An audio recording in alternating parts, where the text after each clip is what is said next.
Hello दोस्तों, मैं प्रवीण पवार एक बार फिर से स्वागत करता हूं आपके अपने यूट्यूब चैनल बिट्टू जी के स्टडी में। तो गाइस, हमारा लूसेंट निचोड़ का पार्ट 10 आ चुका है। यदि आपने इसके पिछले पार्ट्स को विज़िट नहीं किया है तो आप इसे चैनल में जाकर विज़िट कर सकते हैं, और आप चैनल में नए होंगे तो सब्सक्राइब भी कर लेना। और यदि आपको कंटेंट पसंद आता है तो please like, comment and share the video. तो चलिए कंटेंट स्टार्ट करते हैं। पहला क्वेश्चन आपकी स्क्रीन पर है। भारतीय क्षेत्र का सुदूर दक्षिणी बिंदु इंदिरा बिंदु कहाँ स्थित है? भारतीय क्षेत्र का सुदूर दक्षिणी बिंदु जो कि इंदिरा बिंदु है, तो यह कहाँ पर स्थित है? तो इसके राइट आंसर की बात कर लेते हैं। तो राइट आंसर होगा हमारा ऑप्शन बी, ग्रेट निकोबार द्वीप समूह में स्थित है हमारा सुदूर दक्षिणी बिंदु, या जिसे इंदिरा बिंदु भी कहा जाता है। तो यह ग्रेट निकोबार द्वीप में स्थित है। ऑप्शन बी राइट आंसर होगा। अगला देख लेते हैं। अगला है, पृथ्वी के तलीय क्षेत्र में भारत का हिस्सा है। पृथ्वी के तलीय क्षेत्र में भारत का हिस्सा है, तो यहाँ पर राइट आंसर होगा हमारा ऑप्शन बी, 2.4% है पृथ्वी में भारत का हिस्सा। 2.4%। ऑप्शन भी राइट आंसर होगा दोस्तों। बढ़ते हैं हमारे अगले क्वेश्चन की तरफ। अगला है, भारत के दक्षिणी बिंदु जिसे कहते हैं 2004 में सुनामी के बाद जलमग्न हो गया था। तो यह होगा हमारा ऑप्शन ए राइट आंसर होगा, इंदिरा पॉइंट। इंदिरा पॉइंट जिसे दक्षिणी बिंदु भी कहते हैं, और यह 2004 में सुनामी के बाद जलमग्न हो गया था। Indira point option A right answer होगा दोस्तों।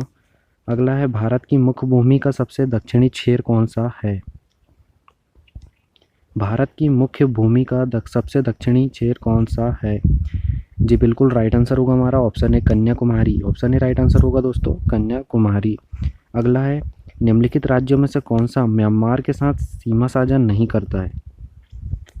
म्यांमार के साथ सीमा साझा नहीं करता है, कौन सा राज्य है? तो ऑप्शन ए राइट आंसर होगा असम। असम जो कि म्यांमार के साथ सीमा साझा नहीं करता है, असम। अगला है, IST भारतीय स्टैंडर्ड समय PKT पाकिस्तान स्टैंडर्ड समय से कितने मिनट आगे है? तो यह है दोस्तों ऑप्शन डी राइट आंसर होगा, 30 मिनट आगे है। 30 मिनट आगे है। अगला है, भारत के साथ अपनी सीमा साझेदारी करता है। भारत के साथ अपनी सीमा साझेदारी करता है, तो दोस्तों यहाँ पर राइट आंसर होगा हमारा ऑप्शन सी, म्यांमार। म्यांमार जो है भारत के साथ सीमा साझा करता है। ऑप्शन सी राइट आंसर होगा दोस्तों। अगला क्वेश्चन है, भारत की जल सीमा रेखा कितने देशों से मिलती है? तो यहाँ पर राइट आंसर की बात कर लेते हैं हम। तो राइट आंसर होगा हमारा 5 देशों, जो कि ऑप्शन में दिया नहीं है। तो भारत की जो जल सीमा है 5 देशों से मिलती है। तो उन 5 देशों की बात कर लेते हैं। तो पहला है मालदीव, दूसरा होगा म्यांमार, तीसरा होगा श्रीलंका, और चौथा देश होगा बांग्लादेश, और पांचवा और अंतिम देश होगा पाकिस्तान। इन देशों के साथ भारत की जली सीमा की बात हो रही है, तो जली सीमा लगती है। मालदीव, म्यांमार, श्रीलंका, पाकिस्तान एवं बांग्लादेश के साथ भारत की जलीय सीमा लगती है। अगले क्वेश्चन की तरफ बढ़ते हैं। अगला है, अंडमान निकोबार द्वीप समूह के द्वारा विभाजित पृथक किए जाते हैं जिसकी चौड़ाई 150 किलोमीटर है। तो यह पृथक किए जाते हैं 10 डिग्री चैनल के द्वारा। ऑप्शन भी राइट आंसर होगा दोस्तों, 10 डिग्री चैनल। अगला है, भारत की सीमाएं इनमें से किस देश के साथ नहीं मिलती है? सिंपल क्वेश्चन है, भारत की सीमा नहीं मिलती है, तजाकिस्तान से नहीं मिलती है। ऑप्शन सी राइट आंसर होगा दोस्तों, तजाकिस्तान से नहीं मिलती है भारत की सीमा। अगला है, निम्न में से किस भारतीय राज्य की सीमा अंतर्राष्ट्रीय सीमाओं से स्पर्श नहीं करती है? किस भारतीय राज्य की सीमा अंतर्राष्ट्रीय सीमाओं को स्पर्श नहीं करती है? तो हरियाणा की सीमा है। ऑप्शन भी राइट आंसर होगा दोस्तों, हरियाणा, जिसकी सीमा किसी भी अंतर्राष्ट्रीय देश से नहीं लगती है सीमा से। अगला क्वेश्चन है, कौन सी खाड़ी भारत तथा श्रीलंका को विभाजित करती है? दोस्तों इसके राइट आंसर की बात कर ले तो राइट आंसर होगा हमारा ऑप्शन डी, पाक की खाड़ी, जो कि भारत और श्रीलंका को विभाजित करती है। यह क्वेश्चन बहुत इंपॉर्टेंट है और सबको घुमा देता है, एकदम कंफ्यूज कर देता है, तो आपको यहाँ पर कंफ्यूज नहीं होना है। तो पाक की खाड़ी जो कि है भारत तथा श्रीलंका को विभाजित करती है। ऑप्शन डी राइट आंसर होगा। दोस्तों यहाँ पर कन्फ्यूज़न इस प्रकार से बनता है कि लोग पाक से पाकिस्तान समझ बैठते हैं और इसमें पाकिस्तान को चिन्हित कर देते हैं एग्ज़ाम में, पर आपको ऐसा नहीं करना है। भारत तथा श्रीलंका को विभाजित करती है पाक की खाड़ी। यही कन्फ्यूज़न करने वाला क्वेश्चन है, तो थोड़ा आपको ध्यान रखना होगा। तो ऑप्शन डी राइट आंसर होगा हमारा, पाक की खाड़ी। अगला है, बांग्लादेश की थली सीमा किसके साथ है? तो बांग्लादेश की जो थली सीमा है भारत और म्यांमार के साथ में है, भारत और म्यांमार। ऑप्शन भी राइट आंसर होगा दोस्तों, भारत और म्यांमार के साथ है बांग्लादेश की थलीय सीमा। अगला है भारत की सबसे लंबी सीमा किस देश के साथ है। ये बिल्कुल ऑप्शन भी राइट आंसर होगा, बांग्लादेश के साथ है भारत की सबसे लंबी सीमा, बांग्लादेश के साथ। अगला है भारत में जैव भौगोलिक बायोजियोग्राफिकल क्षेत्र कितने हैं। तो यहाँ पर है 10, जैव भौगोलिक क्षेत्र है 10, ऑप्शन डी राइट आंसर होगा 10। अगला है कर्क रेखा निम्नलिखित राज्यों में से किससे होकर नहीं गुजरती है। कर्क रेखा निम्नलिखित राज्यों में से किससे होकर नहीं गुजरती है। तो दोस्तों इसके राइट आंसर की बात कर ले तो राइट आंसर होगा हमारा ऑप्शन डी, मणिपुर से नहीं होकर गुजरती है कर्क रेखा, मणिपुर से नहीं गुजरती है। अगला क्वेश्चन है हिमनदी से हिमनदी ग्लेशियर बनती है। तो हिमनदी ग्लेशियर किससे बनती है। तो यह बनती है बर्फ़ के जमाव से हिमनदी ग्लेशियर बनती है, ऑप्शन बी राइट आंसर होगा, बर्फ़ के जमाव से। अगला है एक पर्वत श्रृंखला जो भारतीय प्रायद्वीप के पश्चिमी तट के लगभग समांतर चलती है और दुनिया में जैव विविधता के 8 सबसे आकर्षण केंद्र में से एक है। कभी कभी इसे भारत के महान ढलान भी कहा जाता है, इसे भारत की महान ढलान भी कहा जाता है। तो यह है पश्चिमी घाट, ऑप्शन भी राइट आंसर होगा दोस्तों, पश्चिमी घाट। अगला क्वेश्चन माउंट एवरेस्ट की चोटी समुद्र के स्तर से लगभग कितनी ऊंची है। तो दोस्तों यहाँ पर राइट आंसर होगा हमारा ऑप्शन है, लगभग 29,000 फुट ऊंची है, समुद्र तल से ऊंचाई है माउंट एवरेस्ट की चोटी की 29,000 फीट। अगला क्वेश्चन है निम्नलिखित में से कौन सा भारत का सबसे बड़ा ग्लेशियर है। तो राइट आंसर होगा हमारा ऑप्शन सी, सियाचिन ग्लेशियर, जो कि भारत का सबसे बड़ा ग्लेशियर है, सियाचिन ग्लेशियर। अगला है निम्न में से क्या नेपाल के मुख्य स्थलीकृत क्षेत्रों का हिस्सा नहीं है। तो यहाँ पर राइट आंसर होगा हमारा ऑप्शन सी, दक्कन, जो कि नेपाल के मुख्य स्थलाकृतिक क्षेत्रों का हिस्सा नहीं है, Deccan, option C right answer होगा दोस्तों, दक्कन। अगला है अरावली पहाड़ियों की सबसे ऊंची चोटी कौन सी है। वेरी सिंपल क्वेश्चन है, तो Guru Shikhar, option C right answer होगा, गुरु शिखर, जो कि अरावली पहाड़ियों की सबसे ऊंची चोटी है। अगला है माउंट एवरेस्ट स्थित है। यह भी सिंपल क्वेश्चन है, नेपाल में स्थित है हमारा माउंट एवरेस्ट।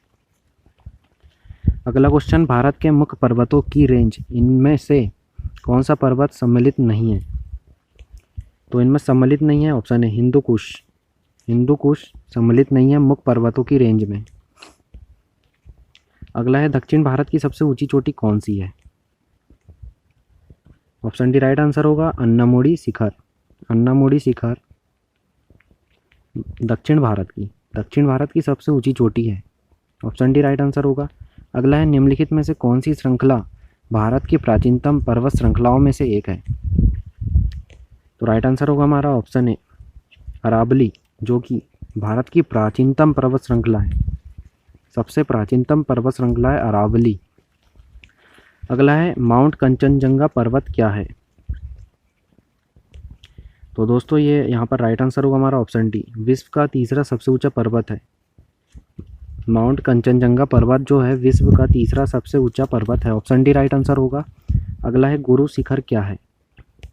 तो गुरु शिखर है जो अभी हमने पढ़ चुके हैं पिछले क्वेश्चन में, अरावली रेंज में सबसे ऊंची चोटी है Guru Shikhar, option A right answer होगा। अगला है निम्नलिखित में से कौन सा भारत का सबसे बड़ा रेगिस्तान है।